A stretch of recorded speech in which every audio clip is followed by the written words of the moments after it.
Welcome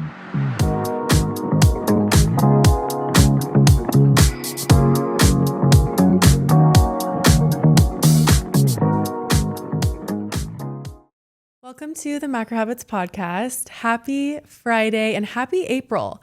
April 1st was on Thursday, I believe, but new month, new goals. I love the start of a new month. I just feel like it's a new energy and I'm excited for April. I have a really busy month with work. I have 3 podcast recordings with guests this month. 2 will come out in April, 1 will come out in May.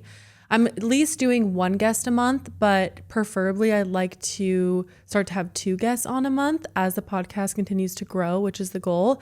So I'm excited to record those. I think you guys are going to love these guests. One of them, or I should say 2 of them, there is a duo that I'm having on as a little hint, which I'm so excited about. But I feel like all the guests that I have on have so much knowledge and just so much knowledge in their area of expertise, which is what I want to have on when I have a guest on. Like I want to learn. I want you guys to learn. I want to ask the questions, all of the things. So really excited about that. I also have a workout program launching in a few weeks, which I'm stoked about. I'll talk more about that on next week's episode. I also am talking about it a lot on like Instagram, Reels and Stories. So if you're curious about that, I'm kind of updating as I go on that platform. Today's episode, I'm excited about. I feel like it's a little bit of a taboo topic right now. And one of the reasons I wanted to even start a podcast was to have conversations that people might be scared to have, or that, like I said, are seen as taboo or kind of a sensitive subject. I feel like this one is a little bit of a sensitive subject, and it's like women chronically under eating and why it's destroying our metabolisms and body recomp journeys and just like hormone health and all of the things. I'm also going to talk about reverse dieting in this episode too, but I hope that this episode can provide you guys with a lot of information and hopefully it's digestible and easy to understand, and you can kind of take what you want, leave what you don't, but hopefully it can provide some good insight in that category. Before we get into the episode, we're going to talk about my high and low. And you guys, I'm like beaming right now. If you're watching on YouTube, I have a smile across my face because I finally got a new car. Okay. She is in my possession. She is with us right outside. What a journey this has been. I mean, I totaled my car on January 16th of this year. And I'm not going to bore you with all of the nitty gritty details. If you're new and listening, I was on the freeway and a metal object fell off a truck and nailed the side of my car 2 weeks after I got it. I got it in December for my 30th birthday, a present to myself. And so basically what happened is it shredded the wires, it shredded the suspension, it messed up the tires. There was so much damage that they ended up just totaling it, which now that I have the new car, I'm kind of grateful they totaled it in a way because I just got a new one. I don't have to worry about any issues that could come up from them fixing it. So I'm just feeling like whole again. I'm feeling complete. I'm done paying for a rental car every day. I'm done switching out the rental car every week. I just feel like finally we have reached the light at the end of the tunnel. So super excited. I have to say though, if you're in the Orange County area and you're looking for a new car, I had the most incredible experience at Land Rover in Newport Beach. Go to Shaheen. He was the guy that sold me my car. Such an incredible person. I just feel like he took care of me in a different way. Like he really listened to me. He negotiated with me in a very calm, kind way. I think stereotypically sometimes car dealerships can have that aggressive, short-tempered vibe, and or at least that's what I've experienced in the past. And going to the Land Rover in Newport, it was just such a refreshing experience. Like I said, go to Shaheen. Jenna in the finance department, love her. She's amazing. I actually have her on the macros now, which is awesome. But I spent quite a few hours there. Just obviously buying a car is a process, and they just were amazing. So I'm so excited. I'm so excited. That is definitely the high of my week. Going into the low, you guys, I might make a game time decision about this low because my family is currently in Hawaii. Not my older brother and his wife and kids. They ended up not going. It's just my little brother, his girlfriend, my parents, and actually my little brother's girlfriend's family as well is there. And I don't know. I just feel like this month is such a big month with work. Like I have so much going on, kind of like how I talked about at the beginning of the episode. And I also have a weekend trip coming up in 3 weeks. I think I'm going out to Nashville again, possibly. to maybe, maybe hang out with someone. I don't know. But anyway, I have so much FOMO right now of not being in Hawaii, but I kind of made the decision of like, okay, Hannah, you got to just lock in. You need to be a responsible adult and you need to, stay here, work, hit the pavement, grind. I have a lot of big goals too with different parts of my business, which requires me to be like in routine and working. And although I can work from other places sometimes, now that I have a podcast and just some other things kind of in the works, it requires me to be obviously in Orange County. So they're there until next Tuesday. Part of me is like, do I fly out and surprise my mom on Saturday? But I don't know. I'm very undecided right now. And it's looking like I'm probably just gonna end up staying in Orange County. I always try to go off my gut feeling. If it's not a hell yes, it's a hell no. And right now I'm kind of like teetering back and forth. So we'll see how I continue to feel throughout the week as I, check off certain things, accomplish different tasks. So stay tuned. But I'm so bummed out that I'm not with my family in Hawaii. I'm so jealous. They're in Maui and my level of FOMO is maxed out. And I'm not someone that gets FOMO. I actually have JOMO, which is joy of missing out normally. But when it comes to my family and Hawaii, I have severe FOMO. So stay tuned if I end up going. Okay, I need to talk about some random things I'm loving always. I always got to keep you guys in the loop. Okay, 2 beauty things and 2 food things, and then we'll get into the episode. The beauty things. I am not an eyeshadow girl. I've talked about this before, and it's just hard because I don't know how to do eyeshadow in a way that I feel like, what's the word? Like enhances my eyes. My eyes have a little bit of like a slant. And so sometimes too much eyeshadow can create more heaviness and it makes them look smaller. And obviously I always want to make my eyes look bigger. And recently I got the Tarte Amazonian Clay palette. And there's 3 colors that I've been using. And you guys, I am obsessed. Like these eyeshadow colors are the most pigmented, beautiful, creamy colors. They glide onto your eye. I just get a fluffy brush and, do a few dabs back and forth and I am good to go. I feel like it is a very good eyeshadow palette for someone that's not super experienced in eyeshadow or just maybe isn't as confident with the brush in their hand, AKA me. And I've just had the easiest time applying eyeshadow. I don't even use a primer. Okay. I don't do any of the things you're supposed to do when it comes to eyeshadow. And the colors Smarty Pants, Jet Setter, and Firecracker are amazing. Truly, I don't think I could ever stray away from these colors. And just like I said, the pigment on them is beautiful and the way it just seamlessly glides on your eyelid. I'm like, what is in this formula? It is incredible. So I'll link it down below. I'm wearing Smarty Pants on my eyeshadow or on my eyelids today. I did a story on Saturday night, so like almost a week ago when you guys are listening to this, because I did the Jet Setter and Firecracker and it was like the most beautiful combination. I actually posted a picture of my face in an Instagram photo dump with the eyeshadow on. So you can go look at that if you want to see what it looks like on. But right now I'm wearing Smarty Pants and I'm loving it. So I'll link that palette down below. Next little beauty item that I'm quite literally obsessed with is the Luxe Unfiltered eye patches, the under eye patches.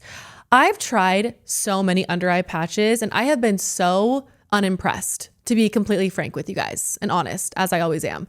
I just feel like eye patches are kind of like, I don't know, just maybe more for like the look and the aesthetic. Like if you do a get ready with me or you're like doing a morning routine and you have your little eye patches on, it looks cute. And I'm all about little cute details and romanticizing the little things. Like, don't get me wrong. I love the details, but for me personally, I just haven't found an eye patch that I felt made an actual difference until I tried the Luxe Unfiltered cooling ones. I keep them in the fridge, first of all, so they're like extra cooling. I don't think that's required, but I've noticed a difference in just how it really depuffs and they don't move. And that's why I love them. You guys, I did Pilates in them. They didn't move. When you put those things underneath your eyes, they are locked in. Like those little bitches are not going anywhere. They are stuck. They are there. They are depuffing. They're cooling. They have caffeine in them. I feel like it brightens my under eye. I also kind of have bags under my eyes sometimes, just genetically. I feel like that runs in my family. Like me and my little brother. I mean, he has them worse. So sorry, Tanner, but I still have the faint kind of dark hue under my eyes, especially in the mornings. And I feel like they're really helping. I use them probably like 3 to 4 times a week. And I genuinely feel like they are brightening my under eyes. And I notice a difference in the puffiness after I take them off. I try to leave them on for like 30 minutes to an hour. and they're amazing. So I'll link those down below. Let's get into the 2 food items that I'm loving. Okay, guys, you know my obsession with RAR bars. I talk about them all the time. They are probably, I would say, like, they currently have the number 1 spot for my favorite protein bar. And there's a lot of controversy around protein bars. I feel like people love them or hate them. It's kind of a polarizing topic. And for me personally, I am not super picky when it comes to protein bars, but I am picky with like the flavor. And I guess as I've gotten older, I've gotten a little bit more pickier with them. I'm kind of eating my words right now. But anyway, the RAR bars are amazing. Gluten-free, dairy-free, non-GMO, organic. They're made fresh. Like when you order a box of RAR bars, they make it fresh and then send it to you in a refrigerated, or not refrigerated, but it's like an ice pack type of packaging to keep them cold because they need to stay cold. The flavor cake batter, I promise you, you will love it.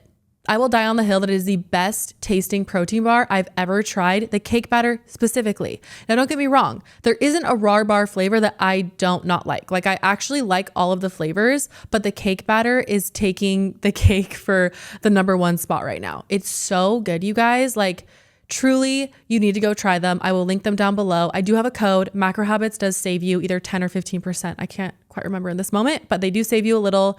And I just love supporting RAR bars in general. It's a small business. They really care about the quality of their product. And I love how you have to refrigerate the bars. I will say this though, because the bars are refrigerated, if you take them out of the fridge and you leave them out too long, they will start to crumble. Which should just show you how high quality the ingredients are, because if there was a bunch of fillers and binders in the protein bar, it wouldn't have that issue. So just know it's a protein bar that you want to eat like right when you take it out of the fridge, or just expect that it's going to be a little crumbly. There's some times I'll throw it in my bag and I'm kind of like, yeah, I know this is going to be a little bit crumbly later. I don't really care, but they taste best right out of the fridge. So I'll link those down below. Get the cake batter though. Okay, last little food item.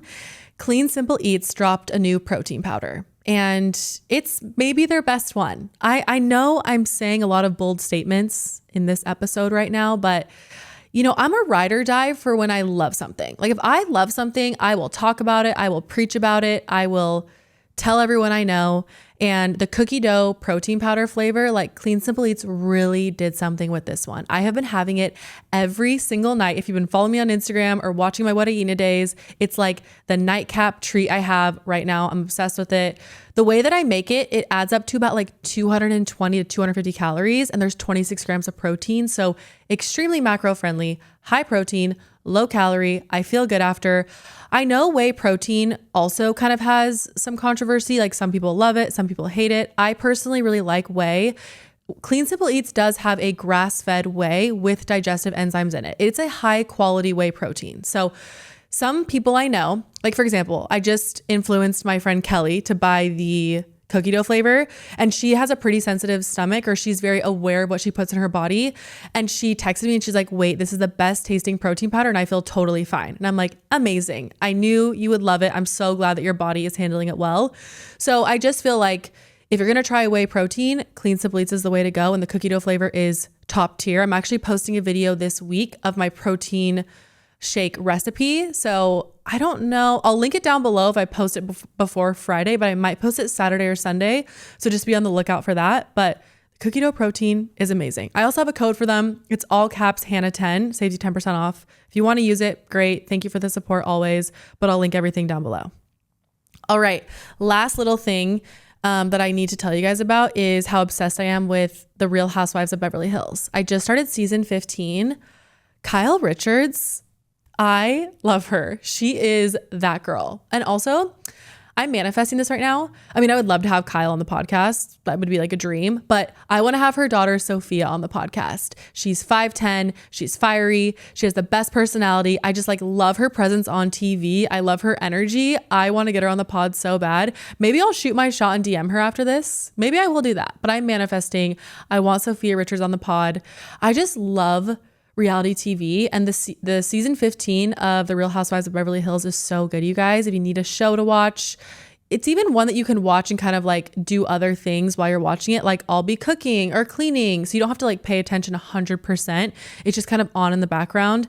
And I think that's why I like reality TV in general, is because I can multitask while I watch it. If I watch a really serious show or a show that has a lot more detail and has a thicker plot, you have to really pay attention. But for my brain and just like my ADD, it's nice to have a show on and then be able to do like 3 other things at once. That's probably a problem in itself, but that's a whole different topic of discussion. Anyway, if you guys are watching, DM me what your thoughts about it. I'm only on episode 3, so I'm still kind of in the beginning of season 15, but it's really good. Alrighty, let's get into this episode. So I want to talk about how chronically undereating is ruining everyone's metabolism. It's ruining people's relationship with food. It's ruining body recomposition. And I am super passionate about this. And like I said at the beginning of the episode, I'm going to say some things that might be a little controversial. My intention is to not be insensitive to anything. My intention is to bring light to a problem that I see and be willing to talk about it and hopefully give advice that is helpful from my own personal experience and the experience of helping thousands and thousands of clients at this point. So I want to talk about my story with kind of phases that I've gone through with dieting, under eating, and disordered eating. I know I have never had an eating disorder, but I think I've gone through phases of disordered eating, and I want to be sensitive in this realm because obviously eating disorders are real. And I think that if you are struggling with an eating disorder, you should 100% seek help, therapy, rehab. Like there's obviously a lot of different avenues that are there to help. And like the severity of an eating disorder can be life-threatening. But I do think a lot of girls have elements of, or maybe behaviors of disordered eating. And that's what I want to focus on kind of in this episode. So going back to my story, I grew up in a household where we had all different types of food in the house. My parents did a really good job of having a variety. I would say we had a lot of sugary stuff too. Like my friends always wanted to come to my house in high school because we had Pop-Tarts, sugar cereal, bagels, ice cream. Like my parents always had the fun food. We had a lot of healthy food as well, but it was just balanced. And I think because the sugar was always kind of readily available to me, it wasn't as enticing because I didn't have a scarcity mindset with it. I think there's something to be said about that. I think that when you deprive a kid too much of sugar or you label food as like bad, it makes them want it more. I think that's just like the natural human in general with things. So growing up, I feel like my mom and dad did a really good job of setting an example of how to have a healthy relationship with food. And I give a lot of credit to them for that because majority of people I talk to grew up with an almond mom or parents that kind of practiced disordered eating, which then bled into the behaviors of the child. Like kids are so malleable and they're like sponges, like they just soak up everything. Even things that you don't think necessarily. And there's times where my mom would comment on her body, or maybe like I would see a magazine about dieting or like low fat, low carb. And my mom, she's human. She's having her own human experience. And I don't think she did anything wrong, but I just remember sometimes hearing her oh, I'm down 2 pounds or I'm up 3 pounds. And that would kind of that would clock to me as a child. I'm like, oh, okay. Like we want to, lose weight, or gaining weight is bad. Like it's just part of like childhood and just, growing up with parents who are also figuring things out for the first time. Now that I'm 30, I look at my parents in such a different lens. I have the most incredible parents, you guys. I am continually grateful, every day, in my prayers. I'm thank you for my parents, because they're just two incredible humans. They have a beautiful marriage. I am so lucky. And I know I'm so lucky. I feel gratitude all the time to have parents that have exercised such a healthy relationship to us, or showed us such a healthy relationship. Obviously they've had their downfalls and they've had hard times. They've also been transparent with us, me and my brothers as well. But ultimately they're just awesome people. And kind of going back to just the example my mom set, she set a very good example, but like I said, kids are sponges. So you hear things, you see things, and you can't shield your kids from everything. I even remember in middle school, girls going on diets and wanting to be skinny, all of these, trigger buzzwords. It starts at a very young age, which is absolutely terrifying. I think about, my future children, my future offspring that hopefully I will, have one day. And I'm like, how can I shelter them from absolutely everything? And you just can't. I mean, what kids hear here at school and what they see. And it's hard because I think as a parent, I'm obviously not a parent, but I can only imagine you have to do a lot of course correction when kids get home from school. And yeah, that's like kind of a scary thing in our day and age. But anyway, kind of going back to the point, I had a pretty good relationship with food until I got to college. Okay. When I got to college, and I would say too, just my body type, I'm a late bloomer, or I was a late bloomer. So I got my period at 16. I've never had boobs. That's why I obviously got a boob job, but I feel like I didn't really get a womanly figure until college. I was a string bean in high school. I just had like no shape. I was just kind of tall and gangly. I ran cross country. I played soccer. I was pretty athletic. I was very active. My parents were extremely strict about sports with us. Like we either had to be in 2 sports or we had to have a job and be in a sport. So we were always required to kind of like work and be in athletics. But if we were in 2 sports, then we didn't have to work. So it was kind of like a trade-off there. But they just really, pushed activity on us, which I love. I had a very active, full childhood and like adolescence. And I credit that to my parents. I think that's also why I kind of have the body type I do now. I think that the way that you exercise as a child kind of sets you up for success for future body recomp progression. Okay. Maybe that's a hot take, but I do think that like muscle memory is real and building muscle as a child is like so important, especially in like middle school and high school. So when I got to college though, that's when I started to kind of, I started to get like a little bit more of a womanly figure. And I started to get softer. I definitely put on a little bit of weight at the beginning of college. And I know that's normal. Like you leave home, you're doing everything by yourself for the first time. I'm kind of like trying to cook in a dorm. I'm super social. I'm eating out with my friends. Like you're obviously just kind of going, you have this freedom that you've never experienced. You're just, I really leaned into that. And when I started to kind of maybe put on a little bit of weight, and it wasn't anything that anyone noticed, honestly, it was more like I just felt uncomfortable in my body. I just felt like kind of a little bit puffier. And I started to kind of do the fad diets. I got into Whole30. I would do that for a month. And then I would just be so excited for day 31 when I could like have a cookie, it worked during the 30 days. Like I felt really good during the 30 days. I dropped some weight during the 30 days, but then, day 31, 32, 33, I'd eat whatever I wanted. It would all kind of come back. So the Whole30 wasn't really a sustainable approach. I also was vegetarian. I've never talked about this. You guys, I was vegetarian for a good amount of time. Okay. And I was vegetarian, not for like health purposes. I was vegetarian because I felt bad for the animals. If I'm being so transparent, like I have a soft spot for animals, and I watched this documentary my senior year of high school or something. And I was like, oh, I can never eat meat again because I saw the way like they killed cows and it like absolutely broke my heart. So I actually started eating meat again in college, but the years that I was vegetarian, I did not love my body. I was soft. I was puffier. I was heavier. I didn't have as much muscle. I wasn't as lean or toned in any way, shape, or form. I was hungry. I was eating a lot of carbs and a lot of fats and very little protein. So, I tried the vegetarianism thing for a minute. Not my journey. I did keto. Okay. I was there, or I was in college during kind of the hype of keto and getting your body into ketosis. I did the intermittent fasting thing really strictly in college as well. And ultimately, my mindset around food was, okay, undereat during the week, and then you can eat whatever you want on the weekends. So I had this kind of like restrict and binge. Those are 2 very strong words. I don't think I ever like quote unquote had a binging problem. I never like binged alone. It was just when I was with friends, we'd go to Taco Bell and like eat whatever we wanted. And it was just this like cheat meal mentality is a better word for that than the word binge. But anyway, it was like restrict on the weekdays and then have, 2 or 3 cheat days for the weekend, and then start over on Monday. I had the start over on Monday mentality as well, which was just, I don't know. I just woke up every Monday morning and felt like shit. I remember like waking up on Monday, feeling horrible about myself. I was bloated. I was inflamed. I had a lot of water retention from the weekend, and then I would start the cycle over again. All right, lots of cardio. We're hitting the Orange Theory classes. we're doing no carbs, we're under eating. I wasn't even focusing on protein at that point. I didn't really understand protein or understand the importance of protein in the body when it comes to your metabolism and fullness and eliminating cravings and building muscle, losing body fat, all of the amazing things that protein does for your body. So once I was coaching at Orange Theory or working at Orange Theory, I was in the phase of that, restrict during the week, cheat meals on the weekend.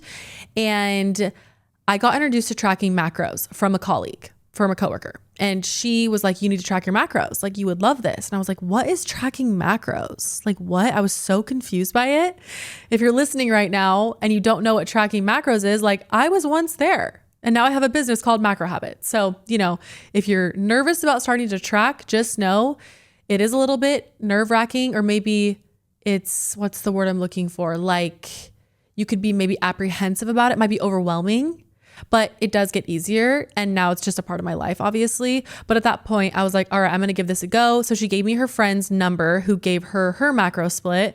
I don't even know the credentials this person had. I just texted her and she gave me a macro split. I can't remember the exact macro split. I want to say it was like around 1700-ish. It was a healthy number, I think, for me at that point. I probably needed to go into a little bit of a deficit, and I definitely had the room to. I think I was probably, if you look at my total caloric intake over the week, I was probably more in a surplus just from like how high calorie I was eating on the weekends with like friends and all that stuff. And I didn't understand macros, like I said. So I was probably eating more than I thought during the week in terms of like calories. So when I started to track macros, I fell in love with it. You guys, like, I became obsessed. I loved it. I loved the puzzle of it. I loved that I could kind of like have my cake and eat it too. I could have, a burger or ice cream, but I had to fit it in. I had to track it. And if I tracked it, I was good to go. And that really helped my relationship with food, because I started to not have this like cheat meal mentality as much, because I would have ice cream on a Tuesday. I just had to fit it into my macros. And then it obviously taught me the importance of protein. I was so like in awe of protein and how good it made me feel and how I could have so much of it. Like protein, right now I'm eating anywhere from 140 to 160 grams, really shooting for that 160 right now with like my body composition goals. But at that point, I just had this like light bulb moment every day about what tracking macros was teaching me. And it showed me how many carbs I was consuming. I like would weigh something out or track something and be like, oh my gosh, that has 40 grams of carbs. Like I only had 150 grams of carbs a day I could have. So I'm not going to spend the 40 grams there. I'm going to spend it here, or I'm going to do more protein here. It's just like why tracking macros is so insightful and so amazing is because it teaches you about the macro breakdown of food. You start to understand food better, and you start to look at food for what it is rather than it being good or bad. And that's why I really liked tracking macros too, because it gave me this new view of food that I had never kind of looked at food in before. So after a few months of tracking macros, I definitely noticed pretty significant body recomp changes quickly. And people noticed too. Like people were like, Hannah, what are you doing? Like you look so good. And I was coaching at Orange Theory at that point. So I was very active in my job, and I was doing Orange Theory classes, and I was working out a ton. So I kind of thought it was more of the workouts that was contributing to my weight loss at that time. But I know that it really was the macros paired with the activity level. And I just had the best first like 6 months tracking. Then what happened is I started to plateau. So I saw all these results. I probably dropped, honestly, you guys, around like 15 pounds. I think that right now with where I'm at compared to like my very first time I ever pulled out my app and started to track macros, I lost about 25 pounds. And you guys know me. I don't weigh myself. I don't encourage any type of weigh-in. No one in my program weighs themselves. Like I am all about progress pictures, measurements, how your clothes are fitting. If you're going to step on the scale, it better be an in-body scanner or a DEXA, because I want to see your body fat, your muscle mass, your bone density, water weight, all of that stuff. You need to see under the hood. I don't want you to focus on just that one number. I think that weighing yourself is detrimental to progress when it comes to like your mindset, especially for women. And at that point I was weighing myself, but I was doing the in-body scanner Orange Theory, and I just noticed I was starting to plateau.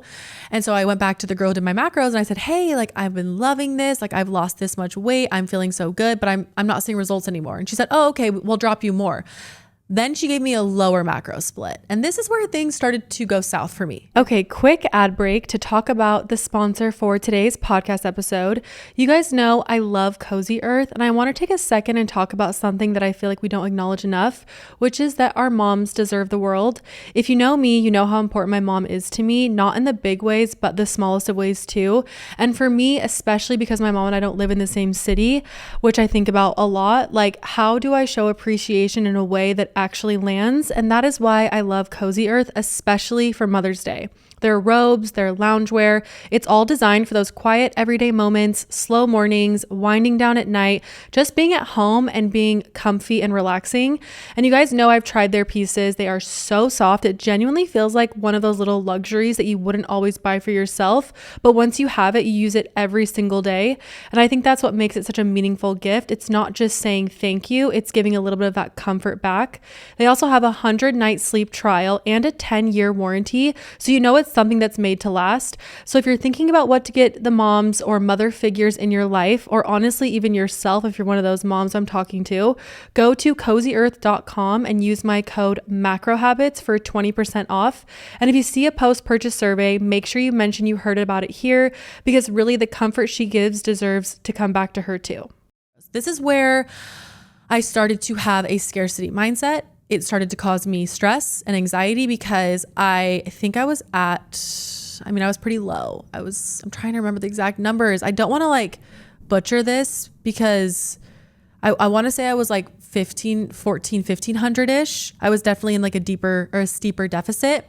And let's take note, I was coaching a ton of Orange Theory classes. And if you've ever been to an Orange Theory class, the coach is working out too. I mean, like I am yelling on a mic, I am cueing the treadmills, I'm helping someone with their form, I'm demoing. Like I would burn 300 to 400 calories just from the Apple Watch that I used to wear just by coaching. So my total daily energy expenditure was extremely high. Like I was burning thousands and thousands of calories a day. Those Orange Theory classes aren't even counting the workouts that I was doing. I was taking Orange Theory and I was also lifting sometimes. I was outside. I was doing outdoor walks. I had done 75 hard a few times throughout my tracking macro journey. That's a whole other, subject. But I just felt like I was starting to think about food a lot. My food noise was really high because I was in this deficit that was too low for me. And although I did see a little bit more results in the beginning, I started to plateau again. And then I was in a pickle because I was plateauing physically and I was hungry, you guys. Like I was really hungry and I was trying my hardest every day to like manipulate my macros to where I was like trying to spread them out across the day so that I had enough to have at night, but also had enough to have during coaching and then had enough after I coached. Like I just was constantly thinking about food and it was exhausting me and it was stressing me the hell out and my body wasn't changing. And it started to actually have the adverse response. I started to gain a little. I would do the in-body scanner and I'm like, holy shit, like my body fat's going up. Like what is going on? I'm in a deficit and it's not working. And this is where reverse dieting got introduced to me. And I actually stumbled across a podcast about reverse dieting. And you guys, this is like 8 years ago now, 9 years ago, maybe. Like this is a long time ago. I was tracking macros in the time where bodybuilding was very popular and bulking and cutting was very popular. So reverse dieting was a very new term, but I listened to this podcast about how you reverse diet. And I was like, all right, I got to go all in on this. Like I got to trust the process because I was having every single symptom that they said when it came to if you needed to reverse diet or not. And I was like, all right, I need to do this. So I kind of wrote myself a little bit of a reverse dieting plan. Obviously I'm tracking macros, not just calories. So I'm intentional with what I'm eating. And as I started to reverse diet very slowly, the weight, or I should say my body composition got better. My muscle mass increased. My body fat went down. I was feeling more energized. My libido was higher. That was something that I was also struggling with when I was eating super low calories. I had like no libido, no sex drive. Like I don't know. It's what can happen when you don't fuel your body properly, especially for women and hormone health and all that stuff. When I was in that low calorie deficit, my fats were like 40 to 45 grams, very low. I eat like 70 to 80 grams of fat now. So talk about a shift. Obviously, it's taking me time to get up to that fat number, but fats are so important. Anyway, when I was reverse dieting, like I said, I was just seeing all these positives and it just was a light bulb moment for me where I was like, every girl needs to do this because not only did my physique get better, but my mindset with food shifted. I really started to have a healthier relationship with food. When I got up to like a 2,000 calorie maintenance, I felt food freedom. I was happier. I just felt so much better, you guys. Like seriously, I mean, it was such a big shift that I started a business on it. And when I started MacroHabits, you guys can go listen to Mark and Anna's podcast. I'll link it again down below. I talked about it last week, but I gave my whole story on how I started MacroHabits and what I was doing when I started it. It's kind of a crazy story, so I'll link that down below if you're curious about that. I won't, retell it on here. But when I started MacroHabits, I was starting something that I knew was going to be hard to get girls to do. Like I am starting this brand new business and I am telling girls like, you need to eat more to lose weight. No one has ever said that in the health and wellness space before. I had never seen it unless you're doing a bulk and a cut, which is not my journey. Like I don't want to have to put on 20 pounds and then cut to have abs. That's not for me. Just, teach their own, not my journey. So when I started MacroHabits, I was like, all right, I'm really going to have some of these girls trust me because everyone's under eating. It's like, it's a chronic issue. Like everyone's stuck in a calorie deficit, everyone's dieting. And then once I had a few influencers trust me and I kind of transformed their physiques and they let me share before and afters. And then other girls, let me share their before and afters. And that was really a catalyst in which helped me kind of grow MacroHabits at a quicker rate. Ultimately though, that is my story, kind of with my disordered eating journey with tracking macros. And I want to talk about why chronically under eating is such a problem. And it's something that's unfortunately made a big comeback. And I think GLP-1s have had a big, emphasis on why under eating is like the thing to do now. And, there is a time and a place for a calorie deficit. I'm not anti-calorie deficit, but I'm anti-calorie deficit at 12, 13, 1400 calories. I don't put anyone in a deficit under 1700 calories. You have to reverse diet to at least 2000 calories and then go into a cut so that it's at a healthy, sustainable number that you can maintain.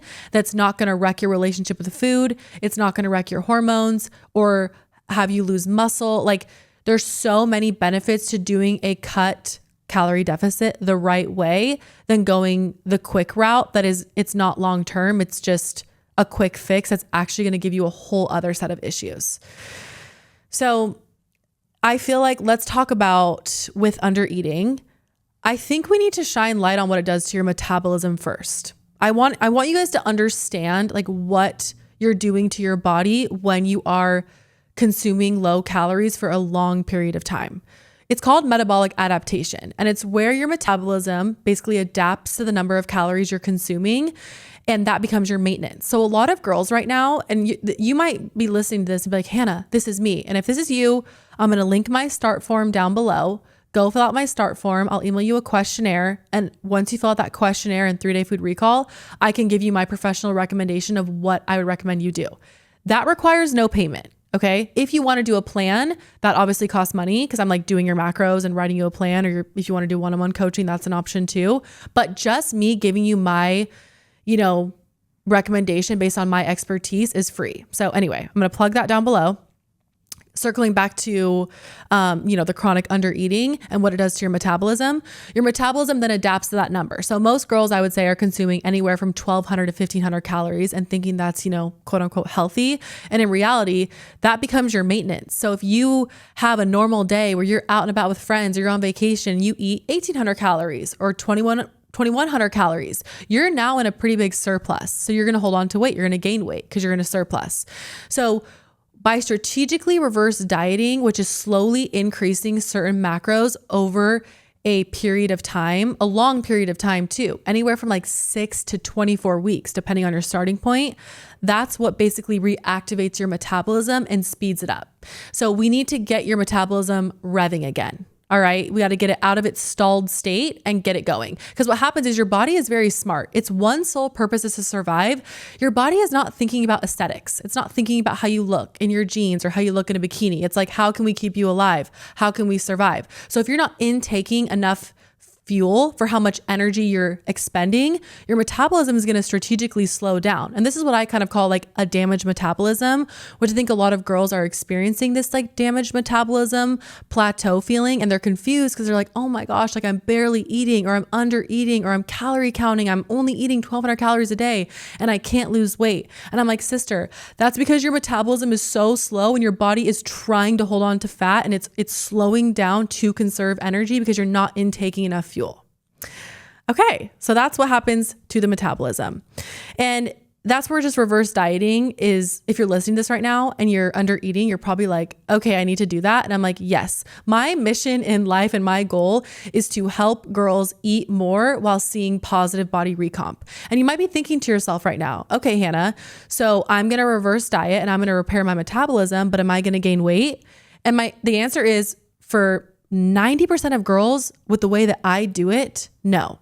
Here's the thing though. I would not recommend weighing yourself if you reverse diet because muscle is more dense than fat. Okay. There have been times when I look extremely lean and I weigh more, but it's because my muscle is higher, but my body fat is lower. That's why I highly, highly recommend only weighing yourself if you step on the InBody scanner or do a DEXA or some form of measurement to where you can see under the hood, kind of like I said at the beginning of the episode. So I would not weigh yourself. I think if you're going to reverse diet, you have to shake hands with yourself and commit to not weighing yourself. Okay. Because you're going to see positive body recomp changes, which is lowering body fat and increasing lean muscle. And it's the most incredible feeling, you guys. Like if you're listening to this right now and you're stuck in that calorie deficit, I promise you, if you follow the reverse dieting plan and all of the tips, it takes discipline. I will say that. What you fill your carbs with, or the types of carbohydrates you consume, matters. The types of food you consume to hit your macros matters. The way you move your body matters. How are you working out? How are you lifting? Are you recovering properly? Are you implementing recovery tools just as much as you're implementing different types of workouts? Like, there's a big picture here. There's a lot of moving parts, but ultimately properly fueling your body and strategically increasing certain macros every few weeks or every week, depending on how your body feels, is like the key to success. Okay, let's get into why muscle matters. Okay. And obviously when you're under eating, you're going to be losing muscle. And I think a lot of girls don't realize that as well. Like when you under eat, you lose the athletic look for a lot of people. I'm obviously speaking in general terms. Obviously there's nuance in everything and there's situational, physiques and everything.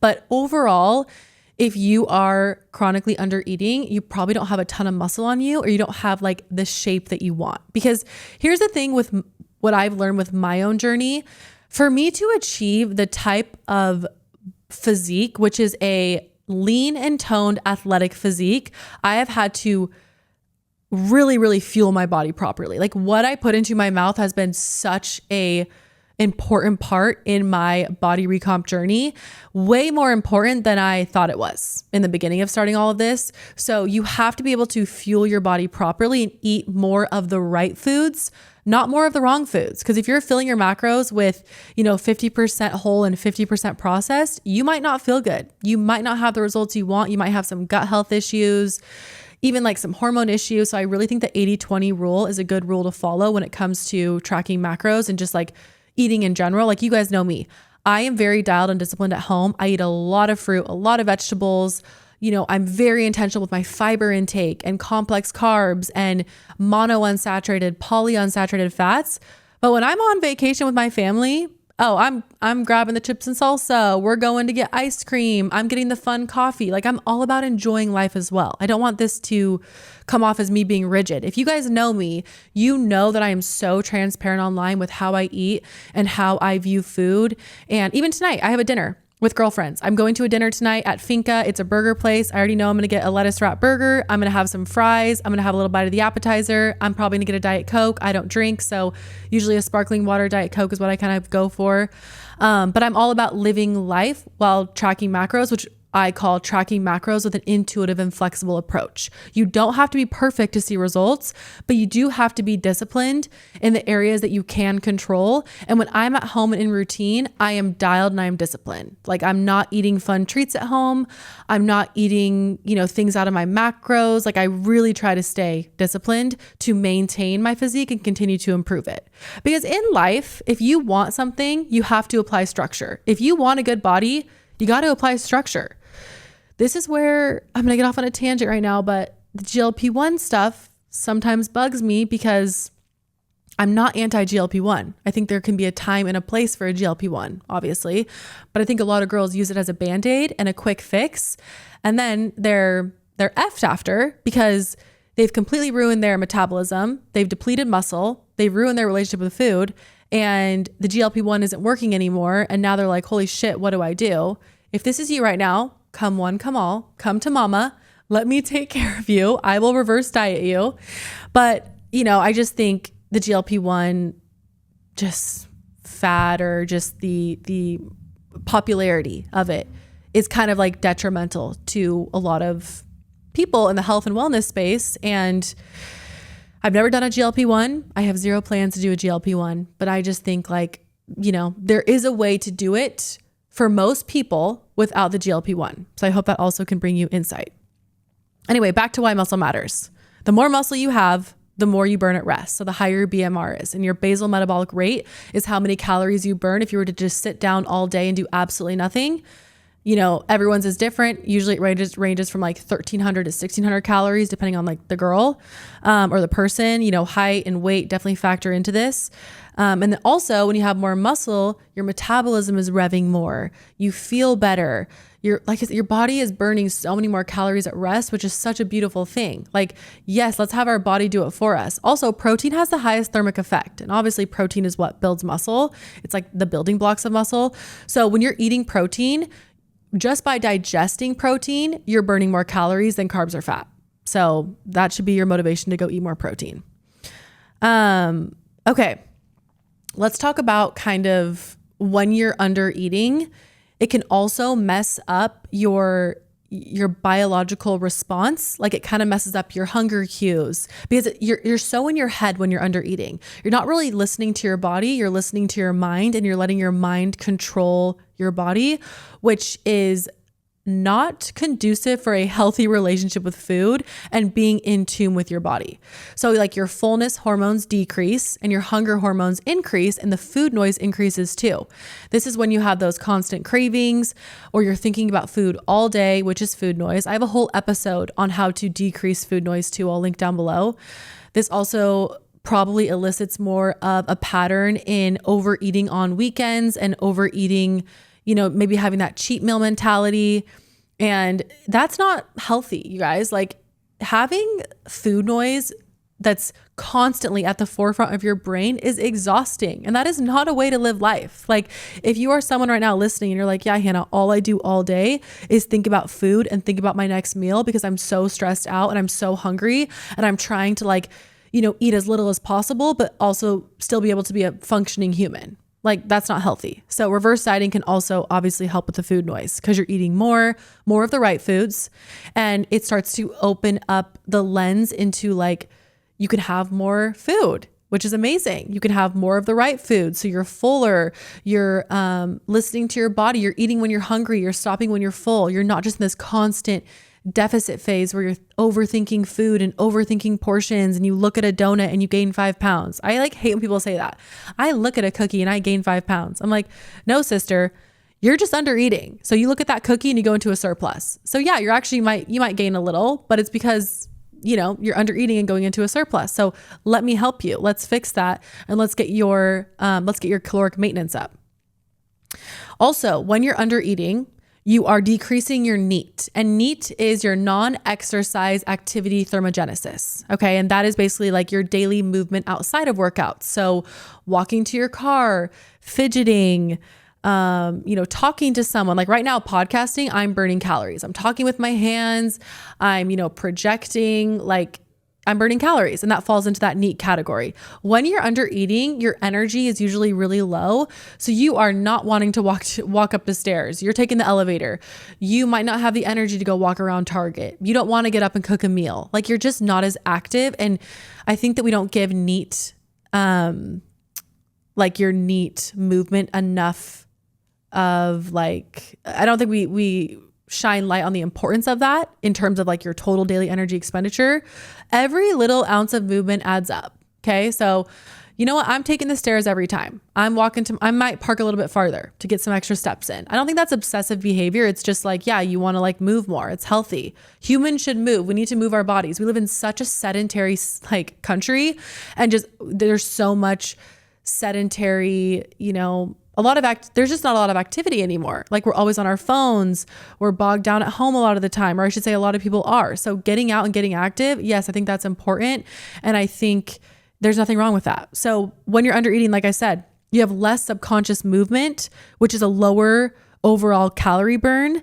And you might think you're in this like, you're in a bigger, you might think like you're in a bigger deficit, but your body is just closing the gap. It's not good. So we really need to make sure we're fueling properly, so we have the energy to do just our day-to-day things, because that's going to attribute, like I said, to the total daily energy expenditure. Alrighty, let's go into signs that you're under eating and need to reverse diet. Constant bloating and inflammation. If I had $1 for every time I had a DM about a girl being chronically bloated, I wouldn't have to work anymore because I literally get hundreds a week. A lot of the time it's weird because you would think, oh, if I don't eat as much, I won't be as bloated. But when you're under eating, you're very stressed. The gut and brain are directly connected. It's going to cause more bloat, more inflammation. You're going to have like a gassier stomach. I know for me, this might be TMI, but if I go too long without eating, like I almost feel like my stomach fills up with air and I'm like gassier. Okay. Like, you know what I'm saying? Like you just have this like your stomach is a little bit more projected and you feel bloated. And it's because like, I don't know exactly the science of what happens, but I know so many girls right now are listening. They're like, yes, that happens to me. So that's an issue. If you're moody, irritable, if you have a loss of period, I just did an episode about how I got my period back and like my IUD journey. I'll link that one down below. If you're sleeping bad, if you feel like you're in a binge restrict cycle, if you're plateauing despite doing everything right, your workouts are sucking, you're not having enough energy, you're always thinking about food, or you have thyroid issues, maybe some hormone imbalances, all of those reasons are signs that you're under eating and you need to reverse diet. And honestly, you guys, eating more isn't the problem. Eating smarter is the solution. Okay. It's like, we need to eat smarter. Like I said, in the middle of this episode, what you eat does matter. You can track macros and be very unhealthy. Okay, I'm the first person to say that. You have to make sure that you are intaking foods that are good for you, fibrous, complex carbs, good proteins, the monounsaturated and polyunsaturated fats. You got to have that 80-20 mindset with reverse dieting. I'm not saying that, I'm not just going to throw you a higher macro split and be like, eat whatever you want. I'm going to say, okay, this is your next macro split. Make sure we're having that 80-20 approach, because what you eat definitely does affect, your body recomposition. Or your body composition. Okay, we're gonna wrap up this episode with, you know what? Actually, you guys, I'm going to do something that I wasn't planning on doing, but I feel like I've kind of explained to you the importance of eating enough food and reverse dieting, and I've given you guys the science of it all and kind of the why. I want to go and answer some questions because I did a Q&A on my Instagram yesterday. I kind of posted this post on my story about why I love tracking macros and how it's helped my relationship with food.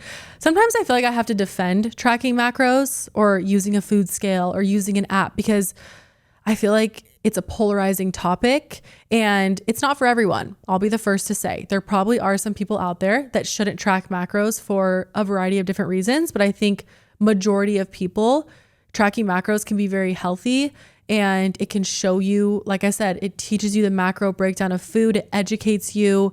It helps you see physique changes while not cutting every food out or doing an extreme diet. But I struggle sometimes because people will kind of paint tracking macros as disordered eating and super, super restrictive and, you know, have all of these kind of negative thoughts about it. And that's why I also wanted to start MacroHabits, because I'm like, no, you can track macros in a healthy way.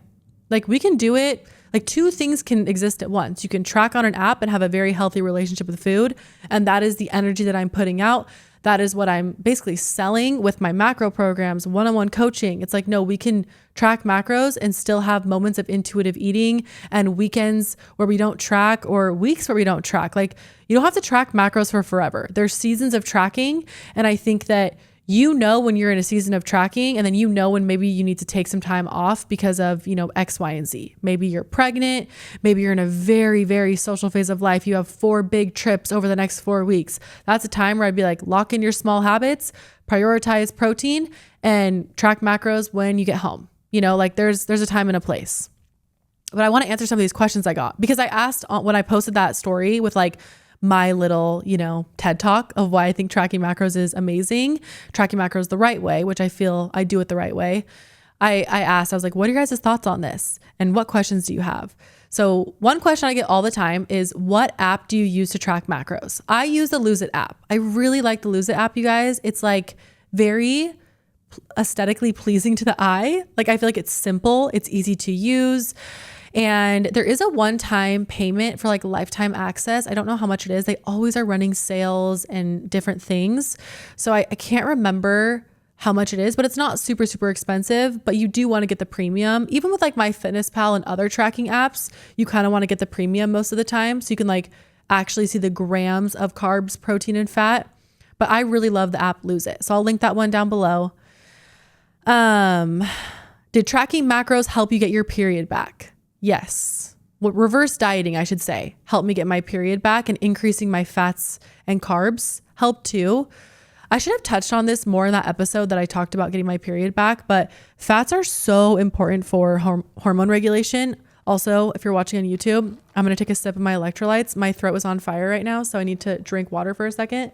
I talk about these every episode. Powders, electrolytes, best electrolytes ever. I'll link them down below. They're amazing. I also just did a whole story series on those.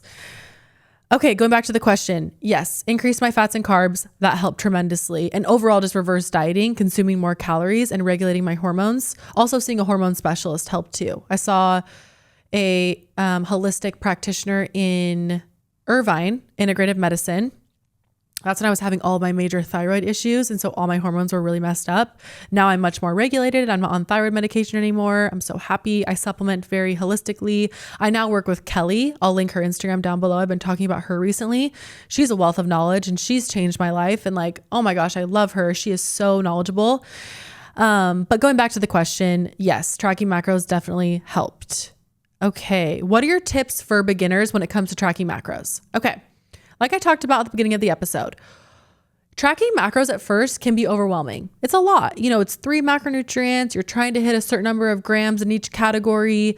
It adds up to 1 calorie number. You're using an app. You're using a food scale. So a lot of moving parts. I would recommend, if you right now have no idea what tracking macros is, or you're brand new to this, just download the Lose It app to start and start tracking your food intuitively. Just as you go about your day, start practicing tracking. Once you practice tracking your food for a few days, then add in the food scale element. Order a food scale online. I'll link the one I like down below from Amazon. But you want to track your food on the food scale because it's more accurate, and also you'll use way less dishes. You want to build on the food scale.